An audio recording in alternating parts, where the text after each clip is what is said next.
قرآن کی تعلیم جو حضرت مصعب اور عبداللہ ابن ام مکتوم کے ذریعے ہوئی، اس کے نتیجے میں اگلے سال حج میں 75 افراد، اوس کے بھی اور خزرج کے بھی، اور ان میں سردار بھی موجود تھے۔ اب ہوئی ہے بیعت عقبہ ثانیہ، یہ جو ہے ڈیسائسو بیعت، یہ سن 12 کے حج میں ہوئی۔ سن 10 کے حج میں 7 صرف خزرج کے لوگ ایمان لائے، سن 11 کے حج میں 15 آدمی آئے اور بیعت عقبہ اولا ہو گئی۔ سن 12 کے حج میں اب ایک 75 آدمی آئے اور بیعت عقبہ ثانیہ ہو گئی۔ اور بیعت عقبہ ثانیہ کے اول تو یہ کہ وہ الفاظ جو ہیں وہ تو یہ ہے کہ آپ آئیے، ہم آپ کا ہر حکم مانیں گے اور اطاعت کریں گے، چاہے مشکل ہو چاہے آسان، چاہے طبیعتیں ہماری آمادہ ہو چاہے ہمیں اپنی طبیعتوں پر جبر کرنا پڑے، اور ہم میں سے جسے آپ سردار بنائیں گے ہم اس کی اطاعت کریں گے، اس سے لڑیں گے نہیں۔ ہاں جہاں کہیں بھی ہوں گے اپنی رائے ضرور دے دیں گے۔ یہ متفقون علیہ حدیث ہے، مسلم شریف اور بخاری شریف دونوں کے اندر۔ بایعنا رسول اللہ صلی اللہ علیہ وسلم، حضرت عبادہ ابن ثابت فرماتے ہیں یہ دونوں بیعتوں میں تھے، بیعت عقبہ اولا، بیعت عقبہ ثانیہ۔ بیعت عقبہ اولا میں تو اس کی بیعت تھی کہ ہم چوری نہیں کریں گے، ہم زنا نہیں کریں گے، ہم یہ نہیں کریں گے، ہم وہ نہیں، وہ اخلاقی تھی۔ یہ جماعتی تنظیم کی بنیاد پر جو ہے، جس کی بنیاد پر اب نظم قائم ہو رہا ہے۔ بایعنا رسول اللہ صلی اللہ علیہ وسلم علی السمع والطاعۃ فی العسر والیسر والمنشط والمکرہ وعلی اثرۃ علینا وعلی لا ننازع الامر اہلہ وعلی ان نقول بالحق اینما کنا لا نخاف فی اللہ لومۃ لائم، متفق علیہ۔ یہ ہے جس کی بنا پر اب حضور کی حیات دنیاوی کا یوں سمجھیے نیا فرق شروع ہو رہا ہے۔ مدینہ، یہ میں آپ کو بتا چکا ہوں، ٹوائنبی کا جملہ تلخ، محمد failed as a prophet but succeeded as a statesman۔ مکے میں تو ناکام ہو گئے۔ ہاں ان کا نقشہ ضرور نظر آتا ہے، وہ نبی تھے یا نہیں تھے، وہ ظاہر بات ہے ٹوائنبی تو نہیں مانتا، عیسائی تھا، اسلام تو نہیں لایا، لیکن نقشہ ضرور وہی ہے جو یحییٰ اور عیسیٰ کا تھا علیہ السلام۔ دعوت ہے، تبلیغ ہے، کوئی اگر برا کہہ رہے ہیں تو برداشت کر رہے ہیں، کوئی جوابی کارروائی نہیں کر رہے ہیں۔ با نقشہ درویشی در ساز و دمادم زن، درویشی کا ایک نقشہ ہے 12 سال کا، کوئی جوابی کارروائی نہیں، کوئی لڑائی نہیں ہے، کوئی قتال نہیں، کچھ نہیں، لیکن یہاں تو ناکام ہو گئے۔ مدینے میں جب آئے ہیں آپ تو اس کے بعد تو آپ ایک اسٹیٹس مین کی حیثیت سے ابھرے ہیں، سیاستدان کی حیثیت سے، سپہ سالار کی حیثیت سے، قاضی القضات کی حیثیت سے، ہیڈ آف دی اسٹیٹ کی حیثیت سے، اب تو اس طرح آپ کامیاب ہوئے۔ اور منٹگومری واٹ جو ہے اس نے 2 کتابیں لکھی حضور کی سیرت پر، اور یہ اتنا مسلمانوں میں مقبول ہے کہ جب ضیاء الحق نے شروع کی تھی سیرت کانفرنسیں جو آج کل بھی ہو رہی ہیں، ہوتی ہیں، ہر سال ہوتی ہیں، مرکزی حکومت کے تحت صوبائی ہوتی ہیں، یہ ہوتی ہیں، ہر بڑے محکمے میں ہوتی ہیں، ہائی کورٹس میں ہوتی، ہر جگہ، تو خاص طور پر اس نے منٹگومری واٹ کو بلایا تھا، professor Montgomery Watt of England. اس نے 2 کتابیں لکھی، محمد at Mecca, Muhammad at Medina. پہلے میں اپنے اندازے سے کہا کرتا تھا کہ اس نے ہائی لائٹ کیا ہے یہ 2 محمد ہیں، یہ ایک نہیں، تضاد ہے، یہ تو یہاں تو تضاد ہے، یہاں حکم تھا کہ تمہارے ٹکڑے کر دیے جائیں، ہاتھ مت ہٹاؤ، ہاتھ مت ہلاؤ، no raising of hands even in self defence, اور وہاں یہ قاتلوا فی سبیل اللہ الذین یقاتلونکم، اگر کوئی تمہیں اینٹ مارے تو پتھر مارو۔ اب تضاد تو ہے، اسی تضاد کو اس نے نمایاں کیا، اسی تضاد کو نمایاں کیا اس نے۔ مجھے ابھی ایک مکالمے میں جو ٹیلی ویژن پر ہوا تھا، اور ڈاکٹر جاوید اقبال جو پسر علامہ اقبال ہیں، انہوں نے مجھے بتایا کہ میں نے جب ذکر کیا منٹگومری واٹ کا کہ میں جب پی ایچ ڈی کر رہا تھا لندن میں تو منٹگومری واٹ میرا پروفیسر تھا، اور میں نے اس سے پوچھا کہ تم نے یہ 2 کتابیں کیوں لکھی؟ انہوں نے صاف کہا to high light that Muhammad field as a profit.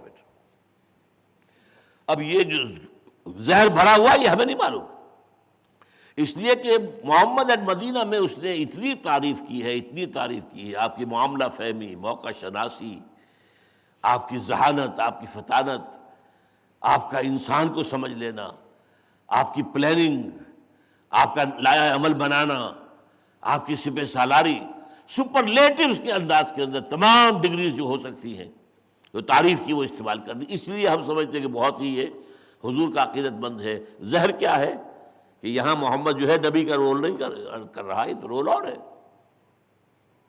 نبی کا رول تو مکے میں تھا، وہاں وہ ناکام ہو گئے. نہیں، ختم نہیں.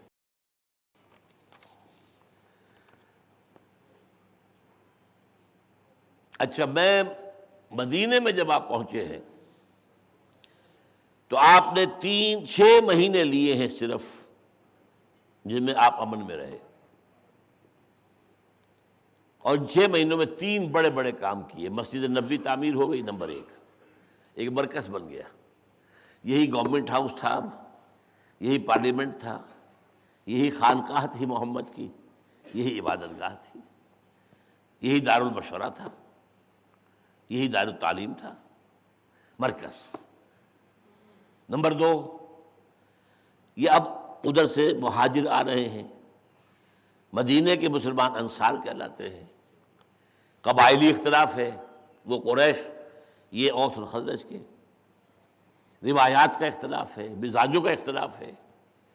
وہ لڑاکا اور جنگجو مکے والے اور تاجر پیشہ، یہ زراعت پیشہ. اور زراعت پیشہ لوگوں کے اندر نرمی ہوتی ہے، نرم مزاج. تو اس اعتبار سے اگر یہ 2 جو ہے روئیں علیحدہ علیحدہ چلتی تو ان کے اندر بار بار ٹکراؤ ہونے کا اندیشہ تھا. اب یہ ہے وہ دور اندیشی محمد صلی اللہ علیہ وسلم کی. مواخات کرائی، ایک انصاری ایک مہاجر بھائی بھائی، یہ انصاری یہ مہاجر بھائی بھائی، یہ انصاری یہ مہاجر بھائی بھائی. حضور نے انصاریوں کو اور مہاجروں کو آپس میں بھائی بھائی بنا دیا. اور اس مواخات کی تاریخ جو ہے، اب وقت کا مجھے فکر ہو رہی ہے، تاریخ انسانی میں اس کی کوئی مثال نہیں ہے. جو انصاری تھے انہوں نے اپنی دکانیں تقسیم کر دی. یہ دکان ہے میری، میں بیچ میں دیوار کھڑی کر دی، آدھی تمہاری آدھی. محمد نے تمہیں میرا بھائی بنایا صلی اللہ علیہ وسلم. وَأَلَّفَ بَيْنَ قُلُوبِكُمْ آتا ہے، تمہارے دلوں میں محبت پیدا کی اللہ نے. گھر تقسیم کر دیے، گھر آدھا تمہارا آدھا میرا. یہاں تک کہ ایک انصاری اپنے مہاجر بھائی کو گھر لے گیا، 2 بیویاں تھیں، اور اس وقت پردے کا وہاں رواج تھا ہی نہیں. پردہ کے احکام تو آئیں گے سورہ احزاب میں، پھر سورہ نور میں. وہ تو ابھی 5 اور 6 میں کئی سال بعد جو ہے 5-6 سال بعد نازل ہوں گے احکام. یہ میری 2 بیویاں ہیں، فرسٹ چوائس تمہارا ہے، جو تمہیں پسند ہو میں اسے طلاق دے دیتا ہوں، تم شادی کر لو. میں یہ نہیں کر سکتا کہ میرے پہلو میں 2 بیویاں ہوں اور میرے بھائی کا جو ہے اس کا گھر آباد نہ ہو. یہ مواخات ہے. اچھا، سب سے بڑی ڈپلومیسی کا کمال جو کیا حضور نے، ظاہر بات ہے کہ ایمان تو لائے تھے اوس اور خزرج والے، بنو قریظہ یا بنو نذیر یا بنو قینقاع، یہ تو ایمان نہیں لائے، وہ تو اڑ گئے، منتظر تھے کم وقت، لیکن بدبخت رہے. ان کے کہنے کی وجہ سے تو یہ اوس اور خزرج ایمان لائے. کیا آنے والا ہے، ایک نبی آئے گا، جلدی آئے گا. ان کا خیال تھا ہمارے اندر آئے گا، ہمارے پاس تو سول پروپرائٹری شپ ہے. موسیٰ کے بعد سے کوئی نبی ہمارے باہر آیا ہی نہیں، اب بھی جو آئے گا ہم میں سے ہوگا. We are the chosen people of the lord. آگے بنو اسماعیل میں سے، ان سے تو وہ نفرت کرتے تھے. یہ ان پڑھ لوگ، یہ اجڑ لوگ، یہ گوار لوگ جن کے پاس کوئی شریعت نہیں، کوئی کتاب نہیں، کچھ نہیں، ان میں سے آ گیا. اپنا تکبر، اپنا غرور، اپنا حسد، اپنی چوزراہٹیں، جو فتویٰ کی مسند پر بیٹھے ہوئے تھے وہ مسندیں چھوڑنے کو تیار تھے. اب مفتی اعظم آ گیا ہے محمد صلی اللہ علیہ وسلم. اس اعتبار سے بد نصیب ترین لوگ دنیا کے یہ یہودی ہیں، اور بد نصیب اس اعتبار سے بھی بد نصیب ترین اس کے بعد سے لے کر آج تک حق کے سب سے بڑے دشمن یہودی، شیطان کے سب سے بڑے ایجنٹ یہودی. یہ میرا علیحدہ مضمون ہے، دجالیت کی حقیقت. جو شر کی سورس ہے وہ شیطان لعین عزازیل، اور دنیا میں ان کے سب سے بڑے ایجنٹ انسانوں میں یہود، پہلے اور بھی تھے لیکن اس واقعے کے بعد وہ سب سے بڑے ایجنٹ ہیں شیطان کے۔ بہرحال تیسرا کام جو کیا انہوں نے، ان سے معاہدہ کر لیا، جکڑ لیا انہوں نے۔ یہ میثاق مدینہ آج کل ہمارے ہاں بہت سے جو سیکولر جو لوگ ہیں وہ بیان کرتے ہیں کہ یہ دستور نہیں تھا، یہ معاہدہ تھا۔ دستور تو بعد میں آئے گا، سورہ توبہ میں آئے گا، ابھی پوری طرح ریاست وجود میں نہیں آئی ہے۔ جو آج کا کانسیپٹ ہے ریاست کا، حکومت قائم ہو گئی ہے، حضور بے تاج بادشاہ کی حیثیت سے آئے ہیں۔ عبداللہ ابن ابی کے خواب جو ہے پریشان ہو گئے، یہی وجہ ہے کہ اول روز سے جو منافق تھا وہ عبداللہ ابن ابی تھا، اس کے تو بادشاہت کے خواب ختم ہو گئے نا، وہ تو مدینے کا بادشاہ بن رہا تھا، اس کے لیے تو جو ہے وہ تاج تو تیار ہو چکا تھا۔ یہ میثاق مدینہ کیا تھا کہ اگر اب مدینے پر باہر سے کوئی حملہ ہوگا تو ہم سب اوس اور خزرج اور تینوں یہ قبیلے یہودی یہ مل کر ایک وحدت کی حیثیت سے دفاع کریں گے۔ The defence pact, joint defence pact of Medina, اس کا نام ہے میثاق مدینہ، میثاق معاہدہ، joint defence pact of Medina. یہ ہے بہت بڑی حضور کی، اب دیکھیے یہ معاملہ فہمیوں کی مثالیں آ رہی ہیں نا، جس کو کہ منٹگومری واٹ نے بہت جن کی تعریفیں کی ہے۔ ہمارے ہاں بہرحال یہ گہرائی ہماری سیرت کی کتابوں میں نہیں ہے، یہ گہرائی ان کے ہاں ہے لیکن ہمارے ہاں نہیں ہے۔ البتہ یہ ہے کہ یہ میری کتاب منہج انقلاب نبوی اور BA خطبات انشاءاللہ کتاب کی شکل اختیار کریں گے، اس سے وہ کبھی پوری ہوگی۔ فلسفہ سیرت جس سے سامنے آتا ہے، صرف سیرت نہیں، فلسفہ سیرت۔ اچھا اب نوٹ کیجئے مکے میں حال کیا تھا مسلمانوں کے جانے کے بعد۔ وہاں دو گروپ بن گئے، جدید اصطلاح میں کہیں گے ایک ہاکس تھے عقاب، اور ایک ڈوز فاختائیں۔ عقابوں کا سردار ابو جہل اور عقبہ ابن ابی معیط، وہ اس پر تلے ہوئے تھے کہ جا کر اب مدینے پہ حملہ کرو اور محمد کو اور اس کے ساتھیوں کو ختم کرو ایک دفعہ، یہ ٹنٹا بکاؤ۔ دوسری طرف ڈوز میں عتبہ ابن ربیعہ ایک شخص تھا، اور یہ وہی ہے جس نے اور اس کے بھائی نے طائف میں کچھ انگور اور کچھ کھجوریں جو ہیں حضور کو پہنچائی تھی۔ عتبہ ایک نیک سرشت انسان تھا، اگرچہ ایک غیرت ہوتی ہے عرب کی وہ اس میں بھی تھی، لیکن ایک سینئر اسٹیٹس مین کی حیثیت رکھتا تھا۔ اور ڈز میں نمبر 2 پر تھے حکیم بن حزام، میں پہلے ذکر کر چکا ہوں، جو حضرت خدیجہ کے رشتہ دار بھی تھے، ایمان تو نہیں لائے تھے لیکن شیب بنی ہاشم میں بھی کبھی کبھی جا کر پہاڑ سے اتر کر کچھ کھانے پینے کو دے آتے تھے۔ ان کا کہنا یہ تھا کہ دیکھو اب محمد یہاں سے چلے گئے، اب میں ان کی زبان استعمال کروں گا ٹو کوٹ دیم، یہ بلا تمہارے سر سے ٹل گئی، اور محمد نچلا بیٹھنے والا آدمی نہیں ہے، وہ وہاں جا کر یہی کام کرے گا، ٹھیک، وہاں مخالفت ہوگی، اب اس کی جنگ ہوگی بقیہ عرب سے، ہماری ان فائٹنگ تو نہیں رہی نا، یہاں ہوتی تو ہم اب جو ہے قریش آپس میں ایک دوسرے کے مد مقابل ہوتے ہیں، وہاں ہوئی، اور بقیہ عرب قبیلوں کے ساتھ اگر محمد کی لڑائی ہوتی ہے صلی اللہ علیہ وسلم، تو اگر محمد جیت جائے، اب ذرا غور کیجئے کس قدر دور رس بات کہی ہے، محمد جیت جائے تو ہمارا کیا نقصان ہے، ہمارا قرشی بھائی ہے نا، ہماری حکومت قائم ہو جائے گی پورے عرب پر، ہی از فرام اس، اور اگر عرب ختم کر دیں محمد کو تو جو تم چاہتے ہو وہ ہو جائے گا، اور تمہیں اپنی تلواریں اپنے بھائیوں کے خون میں رنگین نہیں کرنی پڑیں گی۔ آخر سوچو، ابو بکر کون ہے، ہمارا بھائی نہیں ہے؟ حمزہ کون ہے، ہمارا بھائی نہیں ہے؟ عمر کون ہے، ہمارا بھائی نہیں ہے؟ عثمان کون ہے، ہمارا بھائی نہیں ہے؟ علی کون ہے، ہمارا بھائی نہیں ہے؟ سب ہمارے بھائی۔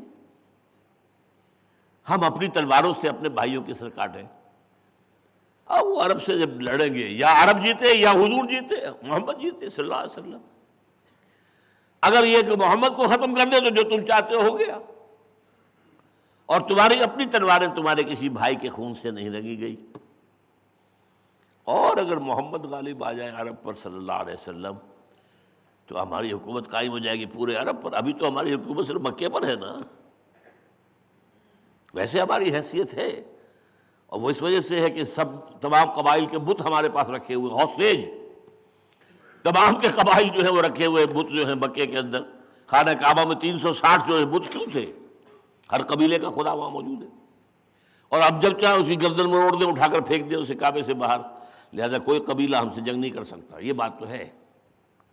ہمارے قافلے کو نقصان نہیں پہنچا سکتا، یہ بات تو ہے، لیکن ظاہر بات ہے ہماری حکومت تو نہیں ہے۔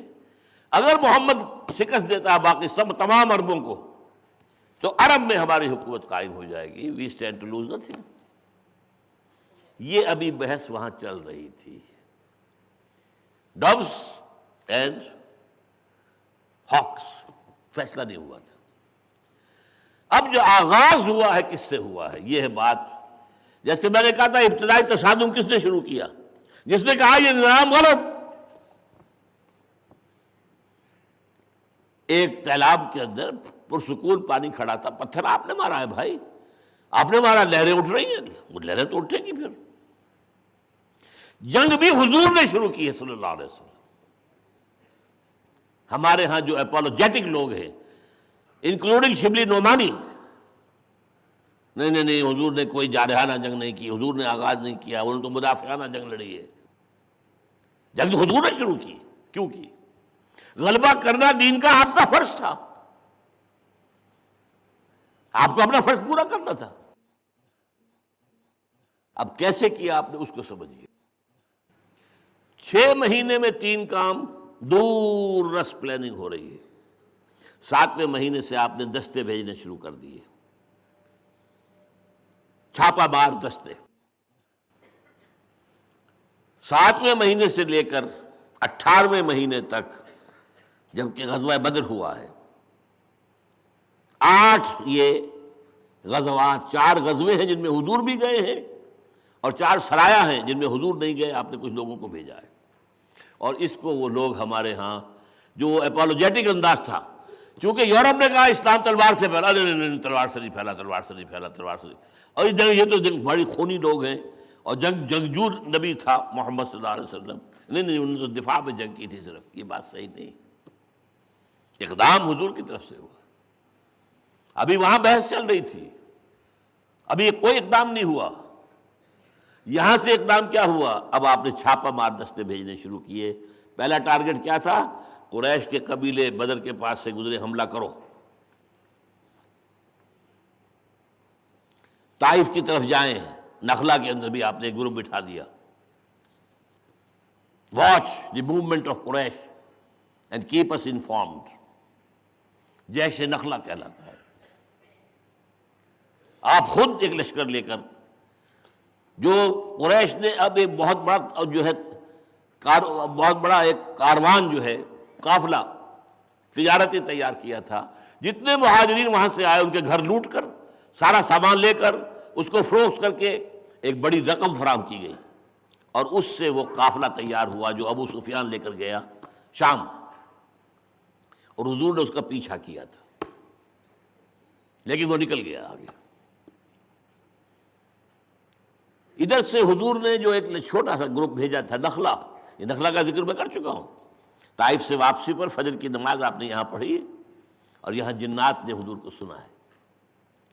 نخلا میں کہا تھا جاؤ، ایک 8 آدمیوں کا دستہ آپ نے تیار کیا، عبداللہ ابن جہش رضی اللہ تعالیٰ عنہ جو آپ کے پھوپھی زاد بھائی بنتے ہیں، ان کی سرکردگی میں۔ اور سیکریسی کیا ہے؟ ایک خط لکھ کر مہر لگا کر دے دی گئی، یہاں سے 3 دن کی مسافت میں جانے کے بعد خط کھولنا اور پھر دیکھنا کیا لکھا ہے اور اس پر عمل کرنا۔ جا کر کھولا ہے تو لکھا جاؤ نخلا میں، وہاں قیام کرو، اور ہمیں ابھی دیکھیے یہ انٹیلیجنس کی موو ہے، یہ ہمیں قریش کی نقل و حرکت کی اطلاع دو۔ اب وہاں جب انہوں نے خط کھولا تو حیران رہ گئے، یہ اس کا تو مطلب ہم شیر کے منہ میں جا رہے ہیں، یہ تو مکے اور طائف کے درمیان جگہ ہے۔ بدر کا معاملہ اور ہے، بدر مدینے سے قریب، مکے سے دور ہے، یہ تو مکہ بالکل نیکسٹ ڈور آپ پہنچ گئے۔ حضرت عبداللہ ابن جاحش نے کہا بھائی جو حضور نے لکھا میں نے تو عمل کرنا ہے، آپ میں سے جس کی ہمت نہیں ہے واپس چلا جائے۔ نہیں، سب تیار رہے، آئے۔ وہاں یہ تھا کہ وہاں ایک قافلہ ٹھہرا ہوا تھا قریش کا، چھوٹا سا قافلہ، 4 آدمی تھے، مال تجارت تھا، کئی اونٹ تھے۔ اب صورت پیش یہ آ گئی کہ رجب کے مہینے کا آخری دن تھا، اشہر حرم کا معاملہ تھا کہ جس میں جنگ کرنا حرام ہے۔ تو مشورہ کیا کیا کریں۔ اب انہوں نے کہا جو بھی ہو، اب تو ہمیں لڑائی، اب تو یا وہ ہمیں ماریں گے یا ہم انہیں ماریں، دو ہی باتیں ہو گیا، either we kill them or they will kill us۔ تو انہوں نے تیر اندازی کی، ایک ان میں سے مارا گیا، 2 کو گرفتار کیا، ایک بھاگ کر بچ کر مکے پہنچ گیا، مال غنیمت اور 2 قیدی لا کے حضور کی خدمت پہ۔ حضور ناراض ہوئے، میں نے تمہیں جنگ کی اجازت تو نہیں دی تھی، لیکن آپ نے کوئی سزا بھی نہیں دی، سچویشن ایسی ہو گئی تھی، اب کیا کریں۔ لیکن اب دیکھیے مکے میں چیختا ہوا گیا یہ شخص، کیونکہ پہلا مشرک مکے کا مارا گیا مسلمانوں کے ہاتھوں ہجرت کے بعد۔ First casualty was at the hands of the Muslims, سریہ نخلا اس کے ذریعے سے۔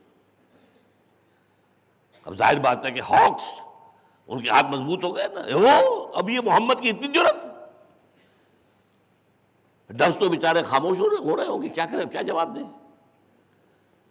یہ تو آغاز جو ہے محمد نے کر دیا صلی اللہ علیہ وسلم، چاہے حضور کی اجازت نہیں تھی جنگ کی، یہ ہو تو گئی۔ ادھر سے ابو سفیان اپنا قافلہ لے کر واپس آ رہے تھے، میں اب جب اس کا ادب سے نام لوں گا اس لیے بعد میں ایمان لائے ہیں۔ انہیں خطرہ ہوا کہ جاتے ہوئے محمد نے میرا تعاقب کیا تھا، پیچھا کیا تھا، اب تو میں سامان تجارت سے لدا پھدا جا رہا ہوں، تو مجھے خطرہ ہے۔ اس نے SOS کال بھیجی ایک آدمی کے ذریعے سے مکے، دو مدد کرو مدد کرو مدد کرو، میرے قافلے کو خطرہ ہے، محمد لوٹ لیں گے، محمد برباد کر دیں گے۔ یہ 2 باتیں ہو گئی، نخلا سے چیختا ہوا وہ آدمی آ گیا کہ ہمارے ایک آدمی کو محمد کے آدمیوں نے قتل کر دیا صلی اللہ علیہ وسلم۔ ادھر سے وہ سوار آ گیا دوڑتا ہوا کہ تمہارا قافلہ، تمہاری دولت، تمہارا مال، وہ کئی 100 اونٹوں کے اوپر لدا ہوا، جاؤ جنگ کرو، ان کی حفاظت کا بندوبست کرو۔ یہ 2 اسباب ہوئے جن کے بنا پر طبل جنگ بجا ہے مکے کے اندر۔ کس کی طرف سے انیشیشن ہوئی ہے؟ اچھی طرح سمجھیے معاملات کو۔ اب جو ہے جنگ کا آغاز، ابھی تک جو 8 مہمیں تھیں ان میں جنگ کی نوبت نہیں آئی تھی۔ غزوہ اب ہوا، غزوہ بدر، 1000 کا کیل کانٹے سے لیس لشکر، 1000 اونٹ، 100 گھوڑے، اور لاؤ لشکر، دف بجانے والے اور ڈرم بیٹرز، اور بڑے اپنے شان و شوکت کے ساتھ۔ جانتے تھے محمد کی نفری کتنی ہے، اور ابو جہل نے کہہ دیا تھا یہ یوم الفرقان ہوگا، یہ ہوگا دن ثابت ہو جائے گا خدا کس کے ساتھ ہے۔ اسے یقین تھا فتح ہماری ہونی ہے، یوم الفرقان۔ اب ادھر سے مسئلہ یہ آ رہا ہے، حضور مدینے سے نکلے صلی اللہ علیہ وسلم، لوگوں نے سمجھا یہ اسی طرح کا معاملہ جیسے پہلے نکلتے رہے۔ مدینے سے کچھ باہر آ کر آپ نے ایک مجلس شورا منعقد کی۔ مسلمانوں، ایک لشکر آ رہا ہے شمال سے، ایک قافلہ آ رہا ہے شمال سے، مال تجارت سے لدا پھدا ہے، محافظ صرف 50 ہیں یا 30 ہیں، یہ 2 مختلف تعداد آتی ہے۔ ایک لشکر آ رہا ہے جنوب سے کیل کانٹے سے لیس، اور اللہ کا یہ وعدہ ہے کہ ان 2 میں سے ایک پر تمہیں ضرور فتح دے گا۔ بتاؤ کدھر چلے؟ کچھ ہم جیسے بھی وہاں ہوں گے بہرحال. حضور چلیں قافلے کی طرف چلیں. 150 آدمی آسانی سے وہ ختم کر دیں گے انہیں. ان کا اسلحہ مل جائے گا, ہمارے پاس تو سب کے پاس تلواریں بھی نہیں ہے. 50 مسلح لوگوں کا اسلحہ ملے گا, مال ملے گا بہت. اس کے بعد ہم لشکر سے نپٹ لیں گے. حضور فرمایا نہیں, مجھے مشورہ دو. اب مہاجرین ایک ایک کر کے کھڑے ہو رہے ہیں. حضرت ابوبکر, حضرت عمر جان سارانہ تقریریں کر رہے ہیں. حضور جو آپ کا منشا ہو آپ بسم اللہ کریں. مقداد ابن الاسود نے کھڑے ہو کر کہا رضی اللہ تعالی عنہ, حضور آپ ہمیں موسیٰ کے ساتھی نہ سمجھیے جنہوں نے کہہ دیا تھا فَاذْهَبْ أَنْتَ وَرَبُّكَ فَقَاتِلَا إِنَّا هَاهُنَا قَاعِدُونَ. جاؤ موسیٰ تم اور تمہارا رب تم لڑو, ہم نہیں جائیں گے. پہلے دشمن کو وہاں سے نکال دو پھر جائیں گے. ہم وہ نہیں ہیں, ہم محمد کے ساتھی ہیں. محمد رسول اللہ والذین معہ اشداء علی الکفار رحماء بینہم. یہ محمد کے ساتھی ہیں. اچھا حضور پھر بھی کہتے ہیں مشیرونی, مجھے مشورہ دو, مجھے مشورہ دو.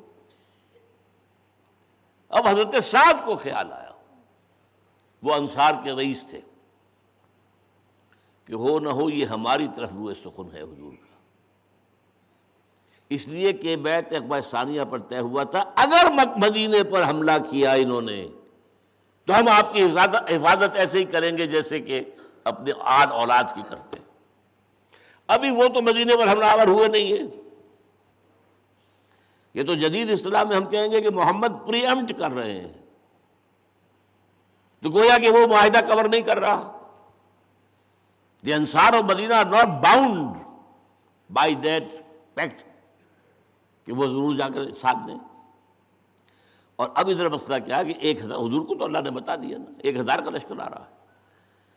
اور یہ جو جمع ہوئے تھے 313, ان میں سے 85 تھے مہاجرین, باقی جو تھے زیادہ وہ 150 سے زیادہ جو ہیں 150 لگ بھگ جو ہیں یا اس سے کچھ کم, یہ تو تھے 200 سے بلکہ یہ تو تھے انصار.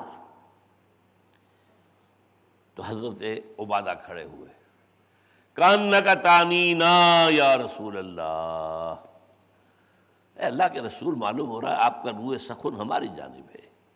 یہ جو آپ بار بار کہتے ہیں مجھے مشورہ دو مشورہ دو مشورہ دو, غالباً اس سے مراد آپ ہم سے چاہ رہے ہیں. اب یہ جو بات کہی ہے یہ ہے وہ ایمان کا نچوڑ. فَإِنَّا آمَنَّا بِكَ وَصَدَّقْنَاكَ. تو اے رسول اللہ اب آپ پر ایمان لا چکے ہیں, ہم نے آپ کو اللہ کا رسول مانا ہے, آپ کی تصدیق کی ہے. اب ہمارے پاس کون سا آپشن ہے؟ خدا کی قسم اگر آپ برق غماد تک جائیں گے ہم اپنی اونٹنیوں کو دبلا کر دیں گے, پہنچ جائیں گے وہاں تک. آپ بسم اللہ تو کیجئے. یہ یمن کا آخری شہر ہے برق الغماد. اور اگر آپ سمندر کے کنارے کھڑے ہو کر اور اپنی سواری سمندر میں ڈال دیں گے ہم بھی ڈال دیں گے. حضور کا چہرہ کھل کھلا اٹھا. یہ جواب انصار کی طرف سے آنے کے بعد فرمایا چلو بدر.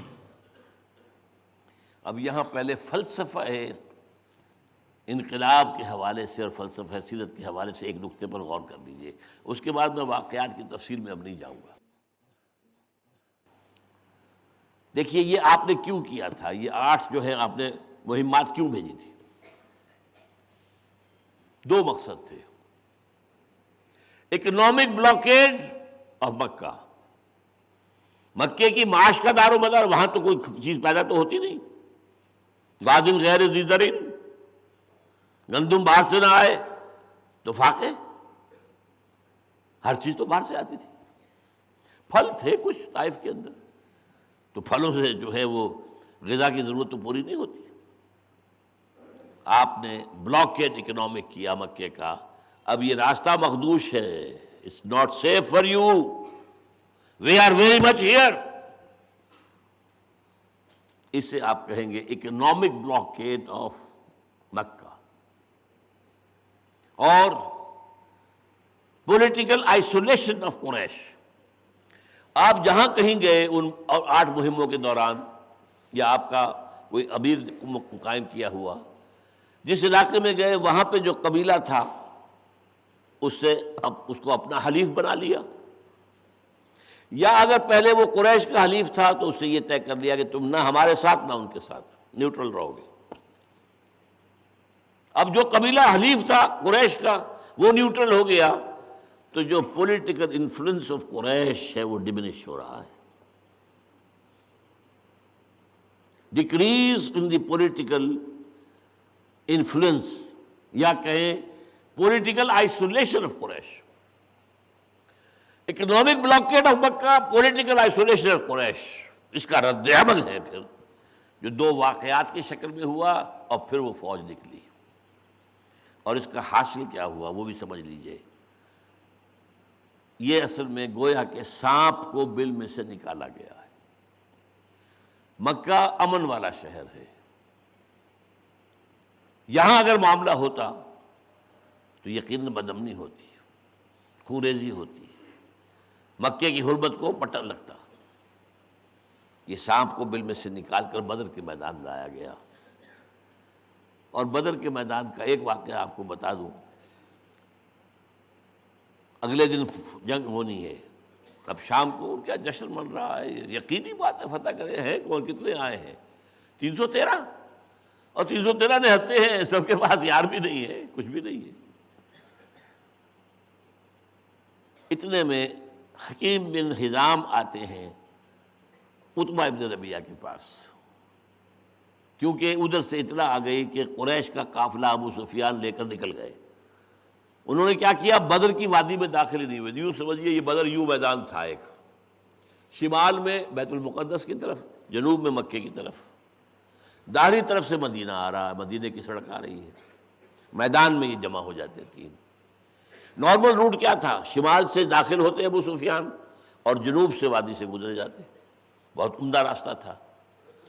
انہوں نے ایک طرف ایس او ایس کال بھیج دی مدد، دوسری طرف اپنا راستہ بدل دیا، اور یہ ادھر کے پہاڑ کے ادھر سے ہو کر نکل گئے، ساحل کے ساتھ ساتھ نکل کر اپنے قافلے کو محفوظ کر لیا، اور پیغام بھیج دیا کہ میں قافلے سمیت آرام سے اور پورے امن کے ساتھ، حفاظت کے ساتھ پہنچ گیا ہوں۔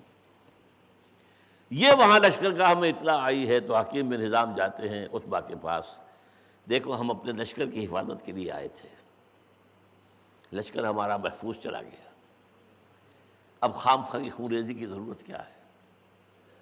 دیکھو تم سردار ہو، بڑے آدمی ہو، سینئر ہو، تم اگر بات کرو ابو جہل کو منواؤ، یعنی وہ جو ہاکس تھے، ہاں بات آپ ٹھیک کہہ رہے ہیں، آخر اپنے بھائی ہیں۔ دونوں چل کر آئے، ابو جہل سے بات کی، اس نے جو چیخ دہاڑ کی ہے، ایک تو وہ حضرمی جو قتل ہو گیا تھا نخلا میں، اس کے بھائی کو بلایا، اس نے کپڑے پھاڑے اپنے، چیخا انتقام، یہ لوگ جا رہے بغیر انتقام لیے میرے بھائی کے خون کا۔ اور جب ابو جہل نے وار کیا ہے غیرت پر عتبہ کی، عتبہ بزدل ہو گئے ہو اس لیے کہ مقابلے میں تمہارا بیٹا بھی ہے، حضرت حذیفہ رضی اللہ تعالیٰ، حذیفہ ابن عتبہ، یہ حضور کے ساتھیوں میں سے تھے، بیٹے کی جان پیاری ہے۔ اب یہ ہے وہ غیرت جو عرب کی تھی، صبح معلوم ہو جائے گا کون بزدل ہے اور کون نہیں ہے۔